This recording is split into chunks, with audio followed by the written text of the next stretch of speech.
గట్టిగా. గర్భంలో ఎవరున్నారు? యేసు ఉన్నాడు. ఆ మరియను కాదు, ఎవరిని విడిచిపెట్టాలనుకుంటున్నాడు? యేసును విడిచిపెట్టి, యేసును రహస్యంగా విడిచిపెట్టి వెళ్ళిపోవాలనుకుంటున్నాడు. గర్భంలో ఉంది యేసు అన్న సంగతి యోసేపుకి తెలియదు.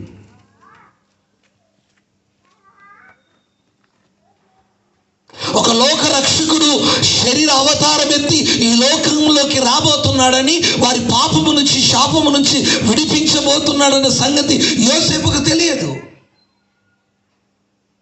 అతడి ద్వారా లోక కళ్యాణం జరుగుతుందని, చరిత్ర మారుతుందని సంగతి యోసేపుకు తెలియదు. తనలోనే తాను ఒక నిర్ణయానికి వచ్చాడు, విడిచిపెట్టాలని. అలా నిర్ణయం చేసి ఆలోచించుకుంటూ ఆ రాత్రి పండుకున్నాడు. పండుకున్న తర్వాత అప్పుడు దేవుడు